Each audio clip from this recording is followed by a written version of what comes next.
সবাইকে আল্লাহ কিন্তু এখানে আহ্বান জানিয়েছেন, তোমাদের সবার সামনে এই দিনটা আসতেছে, আর এই দিনটা অবশ্যই সত্য এবং হক। ফালা তাগুররান্নাকুমুল হায়াতুদ দুনিয়া, দুনিয়ার এই জীবন যেন তোমাদেরকে এই দিন সম্পর্কে ধোঁকায় ফেলে না দেয়, যে না ও আর কি, ও আসতেও পারে নাও আসতে পারে, আর মরে গেলাম তো মাটির সাথে মিশে গেলাম, এরকম কোন চিন্তা ভাবনা ধোঁকা যেন তোমাদের ভেতরে না আসে। যাদের ভেতরে এই বিশ্বাস দৃঢ়ভাবে তৈরি হবে যে এরপরে কিন্তু একটা জগৎ আসতেছে, আসতেছে না, ওই জগতে আমাকে দাঁড়াতে হবে, আমার জীবনের বিভিন্ন কর্মকাণ্ড সম্পর্কে আল্লাহ আমাকে জিজ্ঞাসা করবে।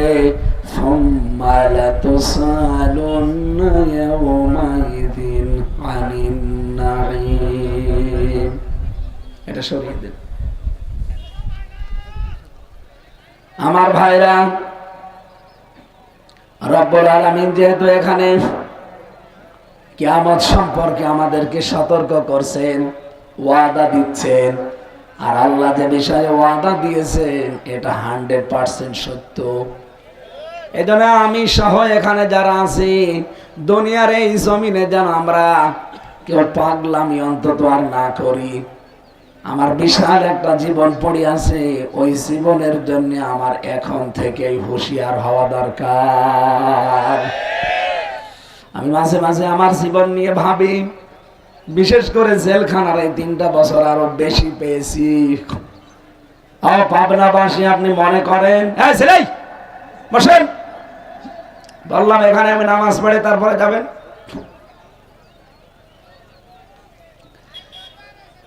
মাইক বন্ধ হয়ে রয়েছে, মাইক আলা কি করে এখানে? হ্যাঁ মাইক ঠিক করে দেন। আপনার যে স্ত্রীর কারণে, যে ছেলে মেয়ের কারণে, মা বাবার কারণে দুনিয়ার জীবনে আপনি আকৃষ্ট হয়ে আখিরাত ভুলে বসে আছেন, বাস্তবতা হচ্ছে এইটা।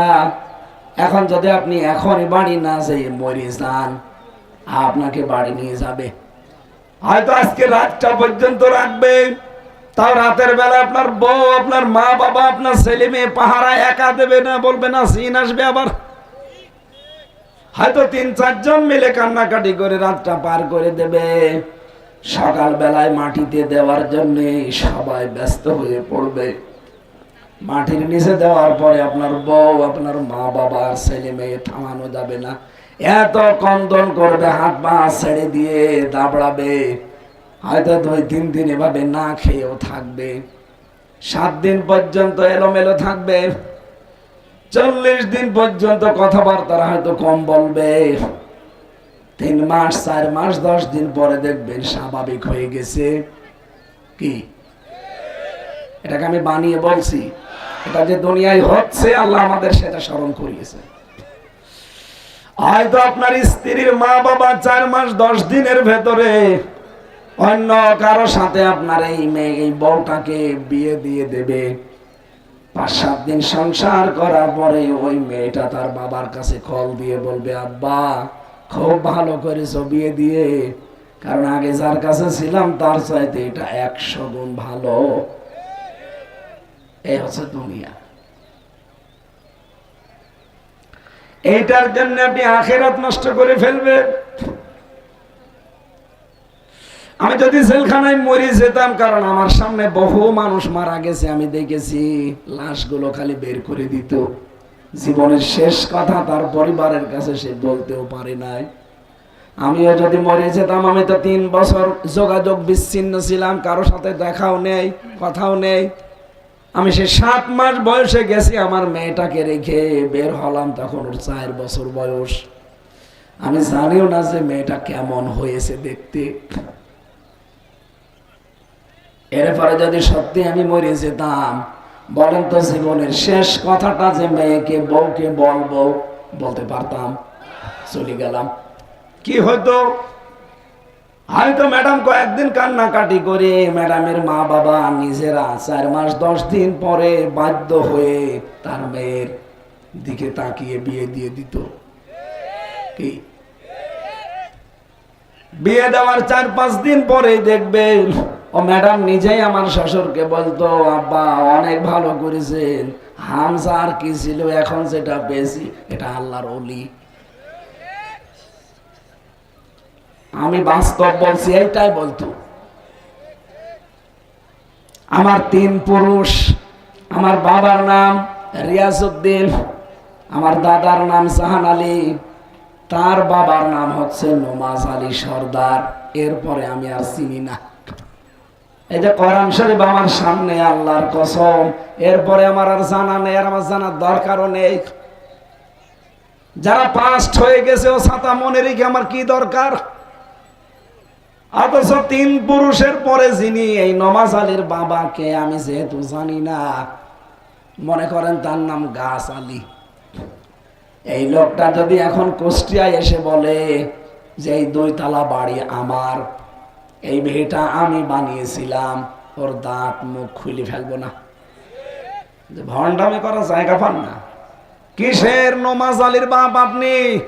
আমি তো নমাজ আলীকে চিনি না। এই কথা বলেন না কেন? এইটার নাম দুনিয়া, এটার নাম কি? এমনকি ওনারে যদি বলতে পারি যে মুরব্বী, আপনি বলছেন এটা আপনি নমাজ আলীর বাবা, আপনি এই ভিটা বানিয়েছিলেন, আপনার নামে নাকি এখনো দলিল পত্র খুঁজলে পাওয়া যাবে, আপনি যেন আজকের পর থেকে আমাদের এই কুষ্টিয়ার এই হালসা গ্রামে থাকবেন না, চলে যান। অথচ এই বিশাল সাম্রাজ্য কিন্তু সেই বানিয়েছিল। কি কথা বলেন না কেন? আমারও মনে হয় 100 বছর পরে যদি আমি আবার ফিরে আসি, যে বাড়ি আমি বানিয়েছি ওই বাড়িতে আমারে ওই সময় যারা বসবাস করবে তারাও আমারে ঢুকতে দেবে না। পাবনাবাসী এইটাই আল্লাহ স্মরণ করিয়েছেন, ফালা তাগরন্নাকুমুল হায়াতুদ দুনিয়া ওয়ালা ইয়াগরন্নাকুম বিল্লাহিল গারুর। এ পৃথিবীর মানুষেরা, দুনিয়ার জীবনটা যেন তোমাদেরকে ধোঁকায় ফেলে না রাখে। দুনিয়ার জীবন কিন্তু আমি আল্লাহ বলছি আসলেই ধোঁকা। দেখতে দেখতে আমার 33 বছর পার হয়ে গেল, এখনো মনে হচ্ছে আমি সেই 7-8 বছরের বয়সে আছি। আর খুব বেশি হলো 33 বছর পার হয়ে গেলে আমার নবীর জীবনী আমারই পার হয়ে যাবে। কারণ নবীজি বেঁচে ছিলেন কয় বছর? আর আমার যদি এখনো 33 বছর হয়, কত হবে? তাহলে নবীর হিসাবেও যদি আমি হায়াত পাই আর মাত্র 30 বছর বাঁচতে পারি, এরপরে তো আমার অবশ্যই যাওয়া লাগবে মাটির নিচে। যদি বাঁচতেও চাই ওই কুকুর শিকালের মতো বেঁচে থাকা লাগবে, কারণ মুরব্বী যারা আছে ওরা বেঁচে নেই, ও কুকুর শিকালের মতোই বেশি আছে। 63-65 বছর পরে আর বেঁচে থাকা বলে না, ওটা মানুষ মরে যাওয়াই ভালো। কয়েকদিন আগে আমি নীলফামারী গিয়েছিলাম, কিশোরগঞ্জ একটা থানা আছে, যে দেখি বৃদ্ধাশ্রমে নিয়ে গেল। এইদিকে 25 জন বাবা, এইদিকে 25 জন মা, মুরব্বী সব বসে আছে। চোখের ভেতরে দেখি পানি টলমল টলমল করছে। 2 জনের সাথে কথা বললাম, একজন বলছে আমার ছেলে ডিসি, আর একজন বলছে আমার ছেলে আমেরিকায় থাকে। 3টা বছর যেখানে আমরা পড়ে আছি, একজনের বয়স মনে হয় 90 বছর হবে, আর একজনের 80 বছর তো হবে। এইরকম বয়সী মানুষ 3টা বছর আমার ছেলে ডিসি হওয়ার পরেও, আপনি ডিসি বসেন, এ পাবনা পুরা জেলা যিনি চালায় তিনি ডিসি। শুধু একটা থানা ভাঙ্গোরা না, চাটমোহর না, ফরিদপুর না, পুরা জেলা মিলে ওই সেই ঈশ্বরদী থেকে শুরু করে ভাঙ্গুরা পুরা জেলাটা যিনি দায়িত্বে আছেন তার নাম ডিসি। সেই লোকের মা পড়ে আছে 3 বছর, ওই মাসে মাসে কিছু টাকা পাঠিয়ে দেয়। আমি জিজ্ঞাসা করলাম, ডিসির মা আপনি, আর আপনি পড়ে আছেন এই বৃদ্ধাশ্রমে কেন? বলছে বাবা আমার বৌমা শুধু ঘ্যানর ঘ্যানর করে। বৌমা বলিস এই বুড়ি যদি বাড়ি থাকে তোমার ভাত আমি খাবো না। আমার ছেলে আমার বৌমার কথা মতো তার রূপে পাগল হয়ে আমারে এখানে দিয়ে গেছে। ওর বাবা আছে ওই যে ওই লাইনে বসে আছে ওর বাবা।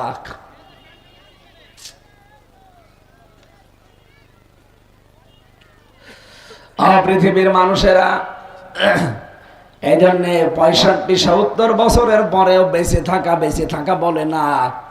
জেলে আমি 80 বছর 85 বছর 90 বছরের মানুষ পেয়েছি। ওদের দেখতাম ওরা বসে বসে মাছি মারে, কোনো কাজ নেই ওদের। ওদের ওই হাসপাতালের সামনে অথবা রান্নাঘরের সামনে অথবা কোনো ফ্লোরের সামনে বসিয়ে রাখে জেলার, যেয়ে বলে এখানে বস। ওরা কি করবে সারাদিন? কারণ যাবজ্জীবন তাদের কারাদণ্ড, মরণ হলে তারপরে বের হবে, এর আগে আর বের হওয়া নেই। এই মুরব্বী মানুষগুলো দেখতাম বসে বসে মাছি মারে, এরকম একটা হাতে কি নেয় নিয়ে মাছি ওড়ে, মাছি মারে। যদি সারাদিনের ভেতরে 10টা মাছি মারতে পারে তাহলে নাকি তার জীবনের একদিনের জেল মাপ। হাত পা চলে না মুরব্বী, মুখ দিয়ে গ্যাসা উঠে যায়, ফেনা ওঠে, থুতু ওঠে। পোশাক আশাক দেখলে এমনি ঘৃণা লাগে। এইরকম বয়সের মানুষ পড়ে আছে।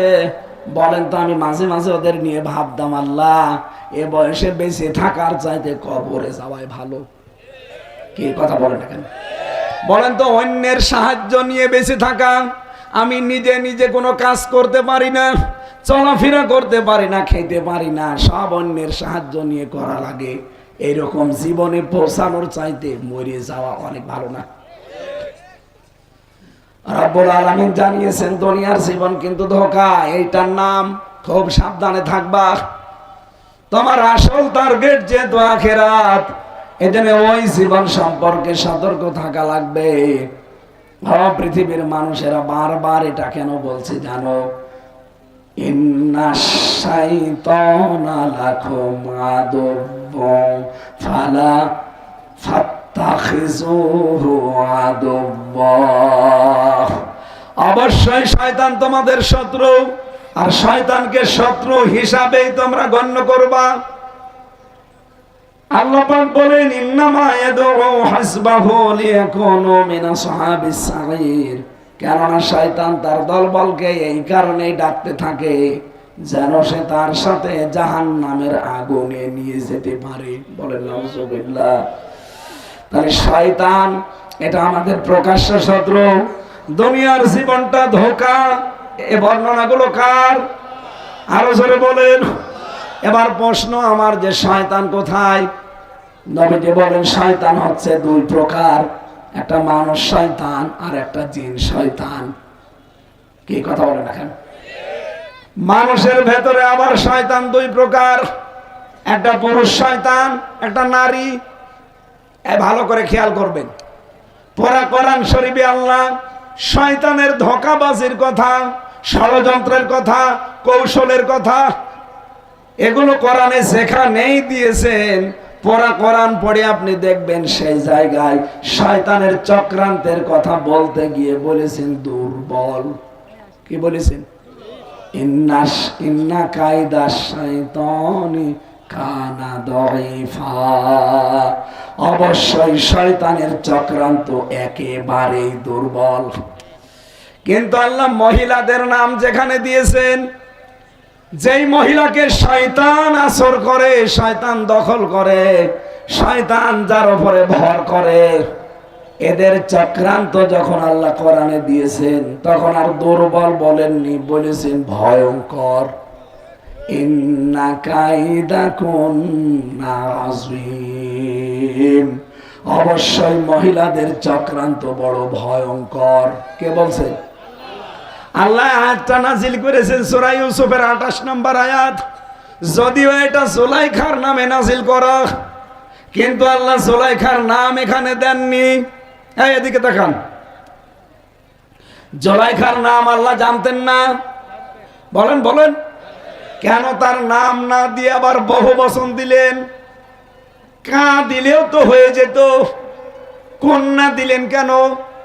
কারণ জুলাইখা শুধু একা না, কিয়ামত পর্যন্ত বহু মহিলার চক্রান্ত এমন জুলাইখার মতো আসবে পুরুষের জীবনে। পুরুষদেরকে ঘায়েল করার জন্য শয়তান ওদেরকে জাল হিসাবে ব্যবহার করবে।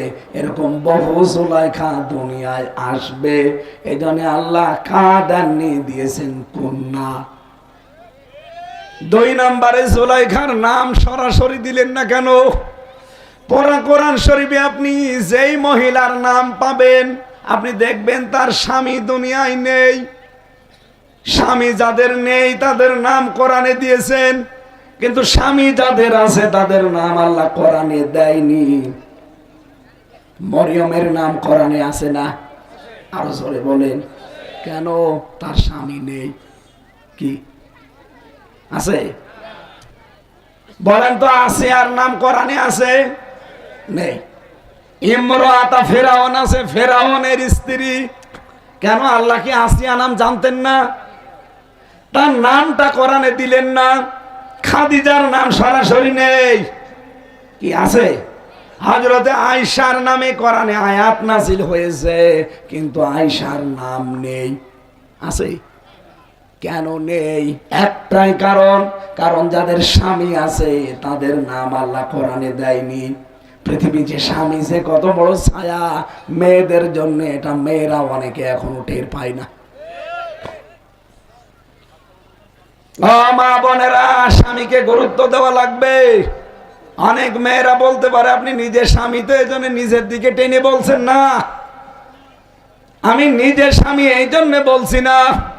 এই পৃথিবীতে আল্লাহ নিজে নবীকে জানিয়েছেন, আল্লাহর পরে যদি সেজদা দেওয়া জায়েজ থাকতো তাহলে মেয়েদেরকে কানের কাছে মুখ নিয়ে গোপনে বলতাম যে স্বামীদেরকে সেজদা করো। কারণ অধিকাংশ মেয়েরা নবীজি মেরাজে জাহান্নামে দেখেছেন স্বামীর নাফরমানি করার কারণে। আর এটা বাংলাদেশে এখন বেশি হচ্ছে। স্বামীকে কিছু মনেই করে না, অথচ নামাজ পড়ে, রোজা রাখে, কালো বোরকা পরে।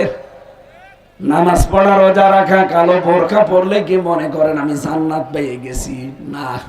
স্বামীর মনে যদি সত্যি আপনি জায়েজ কোনো কারণে দুঃখ দিয়ে থাকেন, আল্লাহর কসম আপনার জানাজা পড়াও জায়েজ নেই। হযরতে ফাতেমাকে মাঝে মাঝেই বলতেন নবীজি, ও মেয়ে ফাতেমা, তুমি আমার কলিজার চাইতেও দামি আমার কাছে। দুনিয়াতে আমার আন্ডারে যতদিন ছিলে আমি তোমাকে সবই দিয়েছি কম বেশি। আজকে একটা নতুন পৃথিবীতে পাঠালাম আলীর কাছে। সাবধান, আমার জামাই আলী যদি দুনিয়ার কোন কারণে তোমার উপরে সঙ্গত কারণে রাগ করে থাকে, নারাজ হয়ে যায়, আর এই অবস্থায় যদি তোমার মরণ হয়, আমি নবী তোমার বাবা হয়ে বলছি তোমার জানাজায় আমি যাব না। আজ বাংলার মা বাবা গুলো যদি এভাবে মেয়েকে একটু শাসন করে দিত, মেয়েরা অনেক সময় স্বামীর সাথে ভালো ব্যবহার করতে ভয়ে বাধ্য হতো। না, অধিকাংশ বাবা আর মা আরো সাহস দেয়। কি বেশি ঝামেলা করলে ওর বাড়ি থেকে চলে আসবি, তোর অন্য জায়গায় বিয়ে দেব, এরকম মা বাবা নেই? আপনারা মেয়েকে কয় জায়গায় বিয়ে দেবেন? মা বোনেরা, স্বামী যাদের আছে তাদের নাম আল্লাহ কোরআনে দিলেন না। স্বামী যাদের নেই এরকম একজন মহিলার নাম আল্লাহ শুধু কোরআনে দিয়েছেন স্পষ্ট, তার নাম মারিয়াম। নাম কি? অন্য কারো নাম দেয়নি। তাফসিরে মুফাসসিরিন ইকরাম বলেছেন এইটাই কারণ স্বামী একটা মেয়ে লোকের জন্য ছায়া। আপনার স্বামী যদি মরে যায়, যদি বাইরের দেশে থাকে, দেখবেন এলাকার মানুষ আপনাকে কোন নজরে দেখে, কোন উলট পালট নজর আপনার দিকে দেয়, কত উল্টা পাল্টা বেহুদা কথা বলে। কিন্তু স্বামীটা থাকতে এই কথা কেউ বলার সাহস পায় না। কথা বলে ঠিক কিনা? স্বামীর গুরুত্ব দেওয়া লাগবে। আমি আপনাকে বাঁচাতে চাই। ও মা বোনেরা, আল্লাহর কসম আমি আপনাকে বাঁচাতে চাই। একটা স্ত্রী যদি মরে যায় এখন, আর স্বামী যদি মন থেকে বলে, আপনারা যাই বলেন, আমার বউ কিন্তু আমার মন মতো ছিল, আল্লাহর কসম নবীজি বলেন ওই মহিলা জান্নাতি। এখানে যারা স্বামী বসে আছেন, মন থেকে বলেন তো, আপনার বউ আপনার কাছে 100% পারফেক্ট? কেউ বলছে না। সম্মানিত মা বোনেরা, আমি আওয়াজ শুনে বুঝে ফেলেছি এলাকায় কোন স্বামী তার বড় পরে রাজি না। আজকে আবার বাড়ি গেলে খাবার বন্ধ করে দিয়েন না। আমি হাজারো মহিলার খবর জানি, এই মেয়ে লোকরা নিজের মা বাবার সাথে যে আচরণ করে, শ্বশুর শাশুড়ির সাথে তার 100%-এর 1% আচরণও করে না। অথচ স্বামীদের মন যদি আপনি পেতে চান, এই এদিকে তাকান, এই যে কোরআন শরীফ আমার সামনে, আমি এটা মাথায় নিয়ে বলতে পারি, যত স্বামী এখানে বসে আছে প্রতিটা স্বামীর পক্ষ নিয়ে আমি বলতে পারি, সত্যিই যদি কোনো স্ত্রী তার স্বামীর মন পেতে চায়, তাহলে তার উচিত হবে তার স্বামীর মা বাবার সাথে নিজের মা বাবার মতো আচরণ করা। এটা আমরা চাই না? কারা কারা চান? স্বামীরা হাত তোলেন তো। মিডিয়া ওইদিকে ঘোরা। স্বামী কার কার কোনটা ওর বউরা দেখে নিক, অন্তত আচরণ যেন এখন ভালো করে। আলহামদুলিল্লাহ, পারিবারিক জীবনে আজ অশান্তি কম বেশি আমাদের আছে না? সে পীর সাহেব বলেন, ইমাম সাহেব বলেন, হুজুর বলেন, খেজুর বলেন, আর সাধারণ পাবলিক বলেন, সবার বাড়িতে এরকম ছোট মনের বউ আছে না? আপনার মন এত ছোট কেন? আপনি তো ভালোই বোরকা পরে বেড়ান, মনে হচ্ছে দেখতে রাবিয়া বসরি, আর মনের অবস্থা একেবারে বিড়ালের পেছনের মতো কালো। বলেন, আপনার মনটা উদার করতে পারেন না? আপনার কারণে আজ অনেকগুলো সন্তান তার মা বাবাকে বৃদ্ধাশ্রমে রেখে আসে, বাড়ি থেকে তাড়িয়ে দেয়, আলাদা করে দেয়, বলে বড় ছেলের আন্ডারে দিয়ে দাও ওদের। কেন? ওটা বড় ছেলে, আপনি কি? হ্যাঁ, আমি বেশি বললাম? একটা মা তার মায়ের পেটের ভেতরে 8টা 10টা 15 20টা সন্তান রাখতে পারে, অথচ 15 20টা ছেলে মেয়ে একটা মাকে রাখতে পারে না, পালাপালি করে খাওয়ায়। এটা মানুষেরা? কোনদিন তো এই মা আপনাকে পালাপালি করে পেটে নেয়নি। এতটুকু একটা পেটে 22টা সন্তান আমি নিজে দেখেছি, 22টা ছেলে, অথচ মেয়ের মুরব্বী হয়ে গেছে মা আর বাবা, 22টা ছেলে এক একজনকে 7 দিন করে ভাগাভাগি করে নিস। কেন? আরো কাড়াকাড়ি করা লাগবে, কারণ মা বাবা যার সাথে থাকবে তার অভাব আল্লাহ দূর করে দেবে। না, অনেক শাশুড়ি আবার একটু ঝামেলা আছে, এগুলো জল্লাদ। নিজের মেয়ে ভুল করলে মাফ করে দেয়, আর অন্যের মেয়ে এসেছে বাড়িতে যদি একটু কিছু করে ছেলের কানে কানে তুলে দেয়। এটা মা না, এটা শাশুড়ি না, এটা একটা ডাইনি। এরকম ডাইনি শাশুড়ি কার আছে? এই মেয়েরা হাত তোলেন তো। মেয়ে লোকটা হাত তুলবে। শাশুড়ি যারা বসে আছেন, খালি নামাজ পড়া, রোজা রাখা আর তসবিহ টিপায় জান্নাত না। এই যার মেয়েটা আপনার বাড়িতে এসেছে, এই মেয়েটাকে নিজের মেয়ের মতো মনে করা লাগবে। নিজের মেয়ে কাজ জানে না, শিখিয়ে দেয়, ভুল করলে মাফ করে দেয়। আর অন্যের একটা নতুন মেয়ে এসেছে, খালি কথা কথা ভুল ধরে। পারিবারিক জীবনটা আজ আমাদের জান্নাত হওয়ার কথা, অথচ পুরাটা জাহান্নাম হয়ে গেছে। এরকম অশান্তিতে আমরা আছি না? আল্লাহ বলেন, শয়তান, মেয়ে শয়তান যার উপরে ভর করে, তার পরিবার থেকে রাষ্ট্র পর্যন্ত পুরাটা ধ্বংস করে দেয়। দেখেন, এই পরিবারে যেই মহিলার উপরে শয়তান ভর করেছে, ওই স্বামীর জীবন শেষ। যেই সমাজের নেতৃত্বে মহিলারা আছে, ওই স্বামীর সমাজটা শেষ। যে রাষ্ট্রে মহিলা শয়তান বসেছিল, রাষ্ট্র শেষ। আল্লাহ আমাদেরকে হাতে ধরে বাঁচিয়েছে। সামনে আমরা যেন কোনো মহিলাকে আর এই চেয়ারে বসতে না দেখি, কারণ নবীজির হাদিস, ওই জাতি কখনো সফল হতে পারে না যেই জাতির নেতৃত্বে কোনো মহিলা আছে। সুতরাং আগামী থেকে নেতা হবে পুরুষ না মহিলা? আরো জোরে বলেন। কোন মহিলা আমাদের সামনে আসতে পারবে না। এটা আমার বানানো না, কোরআনের নির্দেশ। সূরা নিসা 34 নম্বর আয়াত। আর রিজালু কাওয়ামুনা আলান নিসা, পুরুষরা হবে নেতা আর মেয়ে লোক হবে তার আজ্ঞাবহ। না, এখন বউগুলো রাজমিস্ত্রির আমরা জোগাড় দিই। আমরা সামনে আশা করছি এই 54 বছরে দেশটা দাঁড়িয়ে যায়নি এই কারণে 54 বছরে অধিকাংশ সময় দেশ চালিয়েছে কারা? আমরা আমাদের পরিবার থেকে রাষ্ট্র পর্যন্ত দায়িত্ব দিতে চাই মেয়েদের না পুরুষদের? মেয়েদের চক্রান্ত আল্লাহ বলছেন এটা কত বড় ভয়ঙ্কর। আসিম দিলাম, আসিম। যারা আরবি বোঝে জিজ্ঞাসা করেন কত ভয়ঙ্কর শব্দ এটা। আসিম অনেক বড় শব্দ, আল্লাহ নিজের নাম লাগিয়ে দিয়েছেন। মেয়েদের চক্রান্তর কুল কিনারা নেই। ওই যে জুলাইখা একটা নবীর নামে জেনার তহমত পর্যন্ত দিয়েছিল। বলেন বলেন, কত নিচে নামলে একজন নবী নিষ্পাপ, তার নামে জেনার তহমত দিয়ে তারে 10 বছর জেল খাটিয়েছে। আমাদের দেশের এইটারও মাথার উপরে শয়তান ভর করেছিল। ও আল্লামা সাইদির মতো আলেমকে 13 বছর জেলখানায় রেখেছে। শেষের মামলা দিয়েছিল ধর্ষণের মামলা। যেই মহিলাকে সাজিয়ে নিয়ে এসেছে অ্যাডভোকেট তাজুল ইসলাম জিজ্ঞাসা করছে, এই মেয়ে, এই মাওলানা সাইদি তোমাকে ধর্ষণ করেছে? বলছে জি হ্যাঁ। তোমার জন্ম তারিখ কত, কত সালে তোমার জন্ম? বলছে 1975 সালে। ধর্ষণ করেছে কত সালে? বলছে 1971 সালে। অ্যাডভোকেট তাজুল ইসলাম বলেছিল, মাননীয় আদালত এ পয়েন্টটা লেখেন, এর জন্ম 75-এ, ওরে ধর্ষণ করেছে 71-এ। এইটা কি রুহের জগতে? ওই দিনে তো মামলা ঢিসমিস হয়ে যাওয়ার কথা। অথচ ওই মহিলা শয়তান হিংসার বশবর্তী হয়ে, রাগের বশবর্তী হয়ে ওনার জীবনটাই নষ্ট করে দিল। শেষে একেবারে শেষের দিকে এসে ইমাম আবু হানিফার মতো ষড়যন্ত্র করে চিকিৎসার নাম দিয়ে ইনজেকশন দিয়ে মেরে ফেলল। যদি লোকটা আজ বেঁচে থাকতো, আমার সাথে দেখা হয়েছিল, শেষের 10 মিনিট আমারে মাথায় হাত দিয়ে বলছিল, হামজা যদি বাইরে যেতে পারো, আমি যেতে পারবো কিনা জানি না, যদি বাইরে যেতে পারো অন্তত মানুষকে বলবা কোরআনের কথা বলতে জীবনে কোনোদিন পিছপা হয়নি।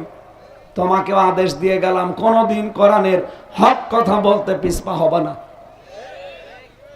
লোকটা আজ বিদায় নিয়েছে, যদি বেঁচে থাকতো বাংলাদেশে আজকে এই পাবনা দারুল আমান ট্রাস্টে আসতো। আমার মনে হয় এই 6 মাস 11 দিন হয়ে গেল দেশটা স্বাধীন হয়েছে, এই 6 মাস 10 দিনে যদি বাইরে থাকতে পারতো, প্রতিদিন অন্তত হাজার হাজার মানুষ কোরআন শুনে পরিবর্তন হয়ে যেত। হিংসার বশবর্তী হয়ে তাকে মেরে ফেললেন। কি কষ্ট করেছে জেলখানায়, 13টা বছর এক ঘরের ভেতরে ফাঁসির কন্টেম ছেলে আপনি আটকিয়ে রেখেছিলেন তাকে। এই জন্য মেয়েদের চক্রান্ত কিন্তু ভয়ঙ্কর, পরিবার থেকে শুরু হয় আন্তর্জাতিক জীবন পর্যন্ত। আপনারা জানেন মাত্র 3 দিন আগে একটা দিবস চলে গেছে, শবে বরাত, নাম শোনেননি? এই দিবসে কিন্তু সবাইকে আল্লাহ মাফ করে দিলেও 2 প্রকার মানুষকে মাফ করেননি। একটা মুশরিক আর যারা হিংসুক। এই 2 প্রকার মানুষ বাংলাদেশে বেশি। বলতে পারেন আমরা মুসলমান না, ওয়া ইউমিনু আকসারুহুম বিল্লাহি ইল্লা ওয়া হুম মুশরিকুন। সূরা ইউসুফের ভেতরে আল্লাহ বলেন, হে নবী আপনি দেখতে পান বহু মুসলমান আপনার সামনে এরা ঈমানের দাবি করে। এরা যদিও ঈমানের দাবি করে কিন্তু অধিকাংশ এরা মুশরিক। এরা কি মুশরিক? তারা কি করলে মানুষ মুশরিক হয়ে যায়? এইভাবে তো হবে না, এটা ক্লাস চলছে, নিস্তব্ধ হয়ে থাকবে। এক কথায় জবাব দিচ্ছে, এদিকে তাকিয়ে থাকবেন। আল্লাহ যেটা পারে ওইটা অন্য কেউ পারে, এই বিশ্বাস করার নাম হচ্ছে শিরিক। আর শিরিক যারা করে তারা মুশরিক। বোঝা গেছে? আপনাকে শয়তান এসে হিন্দুদের মতো বলবে না যে এই 12 মাসে 13 পূজা কর, জীবনও বলবে না। কারণ শয়তানও ভালো করে জানে যে কিয়ামত পর্যন্ত অন্তত মুসলমান মূর্তি পূজা করবে না। বলছে ঠিক, বলে এত মূর্তি ভাঙা লাগতো? হ্যাঁ, হাত ব্যথা হয়ে যায় মানুষের। শয়তান আপনার কাছে হ্যাঁ সত্যি সত্যি মাটির মূর্তি বানিয়ে বলবে না যেভাবে পূজা কর, কারণ শয়তান যাতে মাতাল হলো তাহলে ঠিক আছে। বলবে না। কিন্তু এরকম শিরিক বহু আছে যেগুলো আপনাকে সূক্ষ্মভাবে ঢুকিয়ে আপনার ঈমানটা নষ্ট করে দেবে। সেরকম শিরিক বাংলাদেশে নেই। তার এক নাম্বারে সন্তান দিতে পারে কে? আরো জোরে।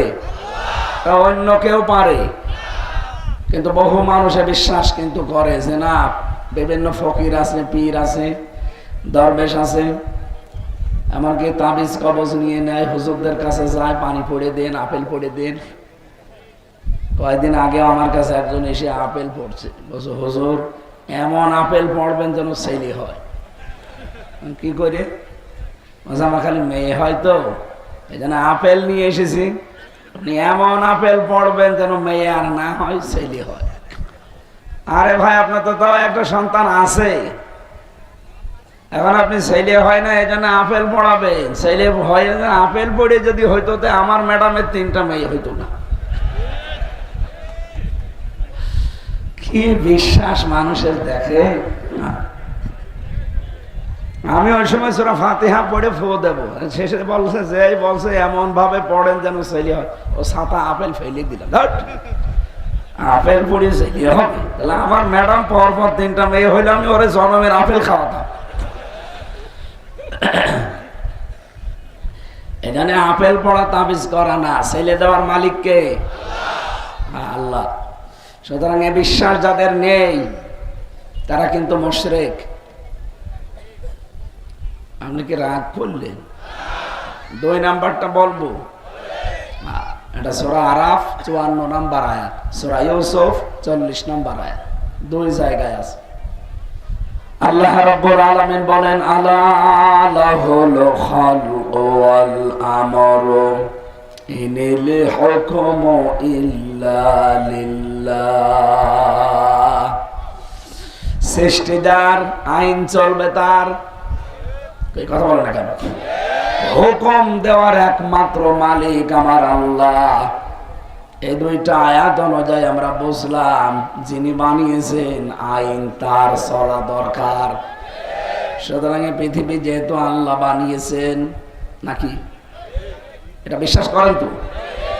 নাকি ভগবান বানিয়েছে? লিল্লাহি মা ফিস সামাওয়াতি ওয়া মা ফিল আরদ। আসমান আর জমিন বানিয়েছে কে? সব কিছুর মালিক আমার আল্লাহ। আমরা শুধু বিশ্বাস করি না, দৃঢ় বিশ্বাস করি, সন্দেহ তো করি না। করি? বলেন বলেন। সুতরাং এই জমিন যেহেতু আল্লাহ বানিয়েছে, এখানে আইন চলার কথা কার?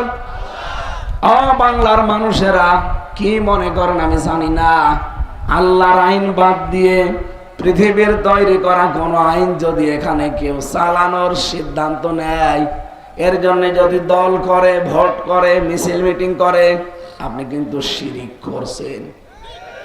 আর শিরিক যারা করে তারা মুশরিক। এই মুশরিকদেরকে সবে বরাতে, সবে কদরে আল্লাহ মাফ। কথাটা একটু কড়া হয়ে গেল না? একটু নরম করে বলি। এই কথা বলে দেবেন, বসেন।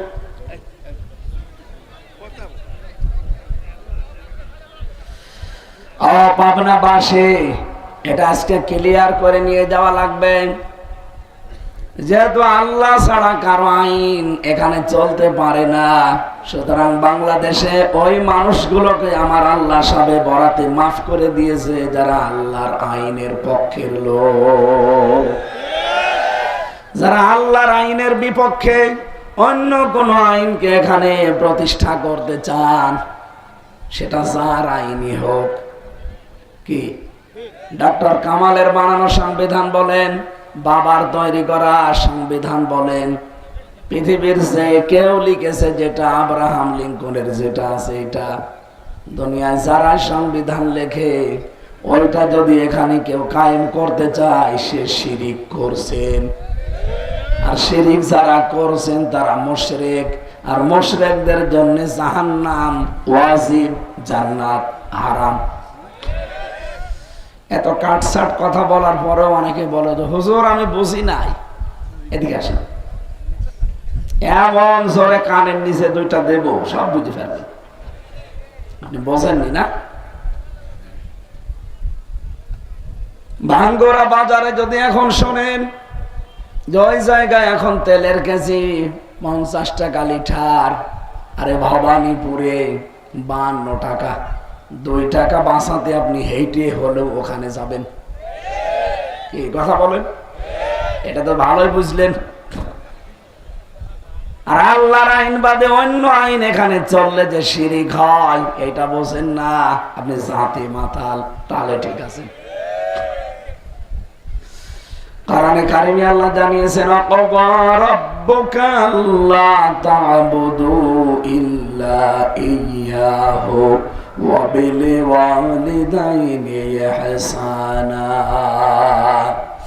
তোমার রবের পক্ষ থেকে আইন পাশ হয়ে গেছে, সিদ্ধান্ত হয়েছে, রায় দেওয়া হয়ে গেছে। কি সেটা? আমি আল্লাহ ছাড়া কারো ইবাদত করা যাবে না, আমি আল্লাহ ছাড়া কারো আইন মানা যাবে না, আর পিতা মাতা যাদের আছে তাদের সাথে ভালো ব্যবহার করা লাগবে। এটা শুনেছেন কোনদিন? বলেন বলেন, কি বুঝলেন এই আয়াত থেকে? এই যে আলেম বসে আছে এখানে, আল্লাহর আইন মানায়, আইন আয়াত অনুযায়ী কি? আরো জোরে বলেন না, সবাই বলেন। মা বাবার আইন মানা না, না। হুজুর বসে আছে না এখানে, উনি তো কথা বলছে না। মাঝখানে আল্লাহ ওয়া দিয়েছেন, খেলা করার জন্য দিয়েছেন। আল্লাহর আইন মানা ফরজ, মা বাবার আইন মানা ফরজ না। মা বাবার সেবা করা, তাদের পেছনে খরচ করা ফরজ। কি কথা বলেন না কেন? নাকি আমি বানিয়ে বলছি? কি চিন্তা ভাবনা করেন আপনি? আমার মাথার ভেতরে এসেছে আল্লাহ বাদে যদি কারো ইবাদত করা জায়েজ না হয়, এমনকি আল্লাহ তার নিজের পরে যাদের নাম দিলেন মা আর বাবা, সেই মা বাবার আইন মানা ফরজ না, তাদের সেবা করা ফরজ। তাহলে আপনি বলতে পারেন এই পৃথিবীতে আল্লাহ বাদে আর কার আইন মানা ফরজ হতে পারে? সুতরাং বাংলার মুসলমানেরা, আমা ইউমিনু আকসারুহুম বিল্লাহি ইল্লা ওয়া হুম মুশরিকুন। বহু মানুষ এমন আছে তারা বলে আল্লাহ একজন আছে, বিশ্বাস করি। আল্লাহ বলেন না, এরা মুমিন না, এরা কিন্তু মুশরিক। সেই হিসাবে যারা আল্লাহর আইন বাদ দিয়ে এই বাংলাদেশে অন্য কারো আইন কায়েমের জন্য চেষ্টা করছেন, আপনি কিন্তু মুশরিক। এত সহজ উদাহরণ দেওয়ার পরও যারা বুঝতেছেন না, তার কপালে আর হেদায়েত নেই। 2 নম্বরে আল্লাহ মাফ করেনি এবং সামনে সবে কদরও মাফ করবে না। যারা বিদ্বেষ রাখে, যারা হিংসুক। গরম আছে?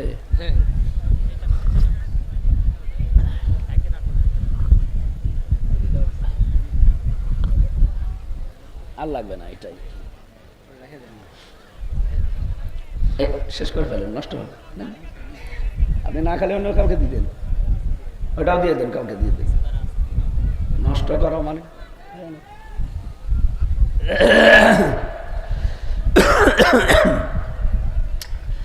কণ্ঠের যে অবস্থা, এসা দিয়ে কাজ হয়, এর ওপর দিয়ে এখন রেলগাড়ি গেলেও কিছুই হবে না। আর নিয়ে এসেছে চা, তাও রওশনের সাথে মতো ঠান্ডা। ওর জীবন যখন সব শুকিয়ে গেছে। এই কথা বোঝেন নাকি আন্দাজে হাসতেছে? রওশনের সাথে কিছু আছে? বলছেন না, আপনি দেখেছেন? আসলে ওনার কিছু নেই। বিরোধী দলের নেত্রী ছিল, ঠেলা মারলে পড়ে যায়। কথা বলে না কেন? গৃহপালিত ছিল, যা বলতো হাসিনা ও তাই করত।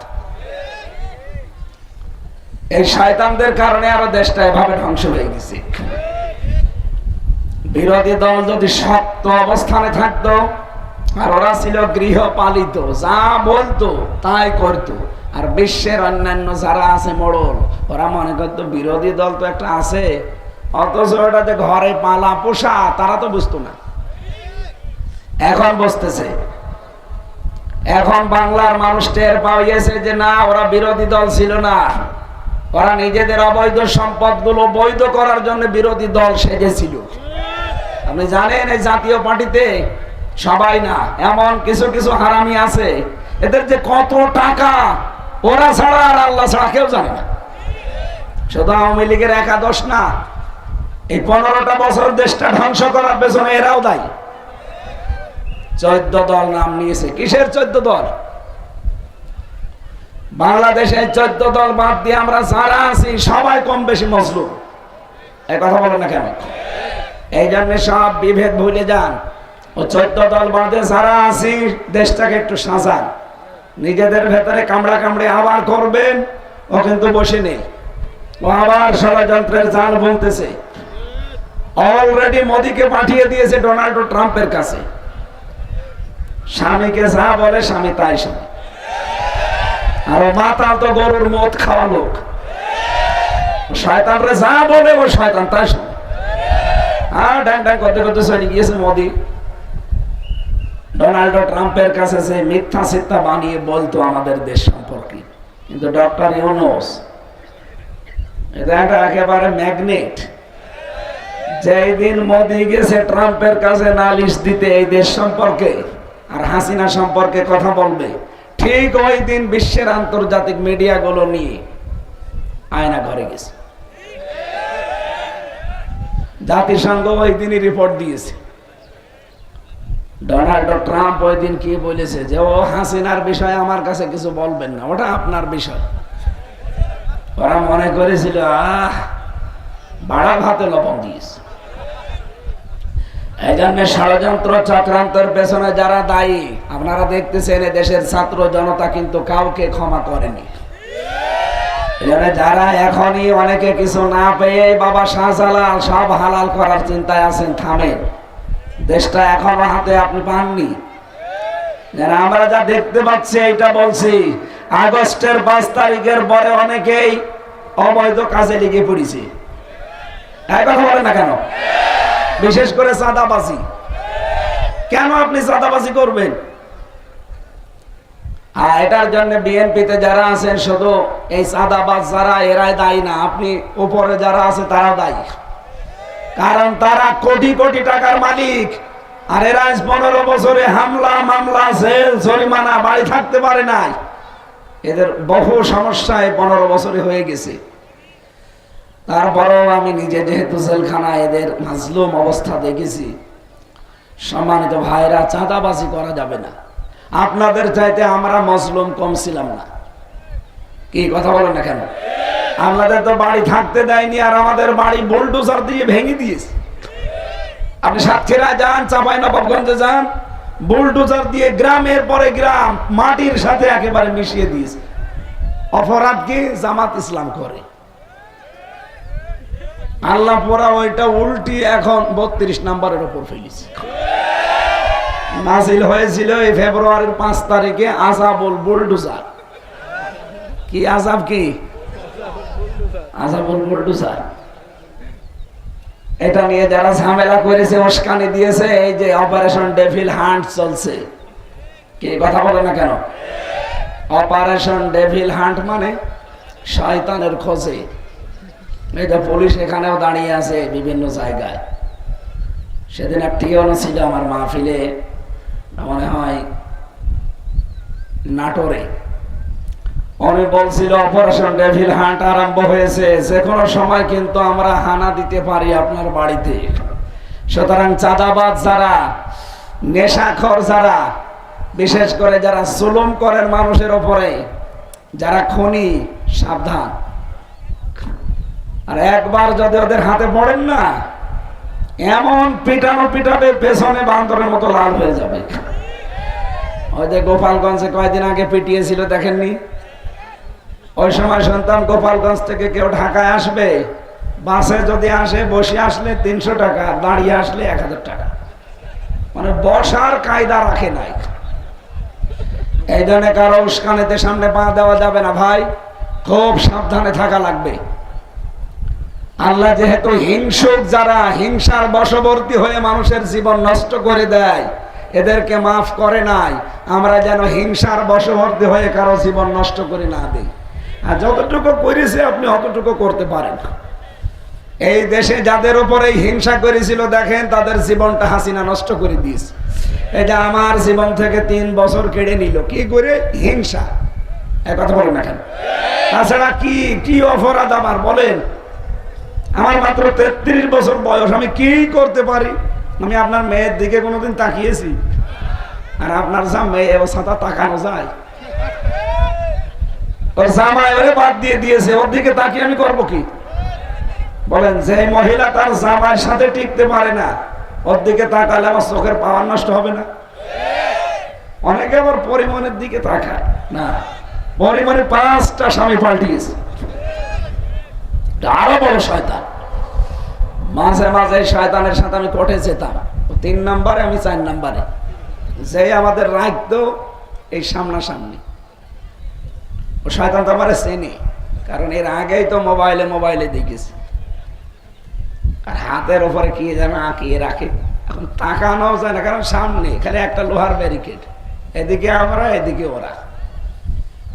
লজ্জা শরম দুনিয়াতে আসলে কিছু নেই, কোনো লজ্জা নেই।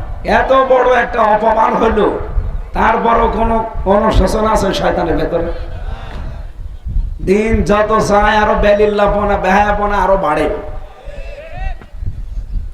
32 নাম্বার ভাঙা নিয়ে শয়তান মহিলা একটা মন্তব্য দিয়েছে, না আল্লাহর ওলির বাড়ি ভাঙা ঠিক হয়নি। আল্লাহর ওলি, এই পৃথিবীতে যত অবৈধ জায়গা আছে, এই পৃথিবীতে যত অবৈধ মানুষ আছে, এই পৃথিবীতে 257টা রাষ্ট্রের সবচাইতে ঘৃণিত মানুষ 1 নাম্বার এখন হাসিনার নাম। আপনি আন্তর্জাতিক রিপোর্ট দেখেন, এই 3 দিন আগের রিপোর্ট বলছি, তাম দুনিয়ায় 257টা দেশ, প্রত্যেক দেশে একজন করে শাসক আছে। নিকৃষ্ট মানুষের তালিকায় 1ম নাম্বারে হাসিনা, 2 নম্বরে নাম এসেছে সিরিয়ার প্রেসিডেন্ট বাশার আল আসাদ। এরকম আমি 100 জনের নাম দেখলাম। কি কপাল আমাদের বলেন, একটা নিকৃষ্ট মানুষ তাম দুনিয়ার ভেতরে, এই মহিলার নাম। তাও দুনিয়ায় মানুষের জরিপ করা, আল্লাহর জরিপে কি হবে বলেন তো? সূরা শূরা 25 নাম্বার পারা, 6 নাম্বার পৃষ্ঠা 13 নাম্বার লাইনের 42 নাম্বার আয়াতে আছে, ইন্নামাস সাবিলু আলাল্লাযিনা ইয়াজলিমুনান নাস। আল্লাহ পাক বলেন, আমি নিজে মামলা দায়ের করব তাদের বিরুদ্ধে যারা মানুষ হয়ে মানুষের উপরে জুলুম করেছে। এই 15.5 বছরে যে জুলুম হয়েছে দেশের জনগণের উপর, এটা ওয়াজ করা লাগবে? বলেন বলেন। আমরা কম বেশি সবাই এর ভিকটিম। কত মানুষ এখানে বসে আছে এই 15 বছর বাড়ি থাকতে পারে নাই, গাছতলায় বাসতলায় গোরস্থানে গিয়েছিল। আর কথা বলেন, ভালো মানুষ কিচ্ছু জানে না, এরকম মানুষ ঘরে ঘুমিয়ে আছে, ঘুম থেকে উঠে দেখছে থানা হাজতে, কি গো আমি এখানে, তুই গাছ কেটেছিস কখন? স্বপ্নে। বেশি বলছি? এরকম মামলা দেশে ছিল না? আরে ভাই, আমার নিজেরটাও তো এরকম, আমি নিজে তো ভিকটিম। কারটা বলবো? আমার নিজেরটা বলছি। আমারে দিয়েছে আনসারুল্লাহ বাংলা টিমের প্রধান, ও সাথে যে কি আমি জানি না, অথচ এই মিথ্যা মামলা দিয়ে 3 বছর ওরা ফাঁসির কন্ডেম ছেলে আমার জীবনটা শেষ করে দিয়েছে। যতটুকু জুলুম আমার উপরে হয়েছে, আমার উপরে যারা আছে তাদের উপরে তো আরো 100 ভাগ। এই যে ব্যারিস্টার আরমান, আয়না ঘরে 8 বছর এক ঘরের ভেতরে হাত পা বাঁধা ছিল পুড়ি। গত কয়েকদিন আগে উনি টকশোতে বলছিলেন, যত মানুষ শুনেছে দেখলাম সব বছর নয়নে কাঁদতেছে যে মানুষ এত নিচে নামতে পারে ক্ষমতার জন্য। আমরা চাই আগামীতে যারা আসবে কিয়ামত পর্যন্ত বাংলাদেশে যেন কোনো আয়না ঘর আর তৈরি না হয়। কারা কারা চান দেখি, লিল্লাহি তাকবীর।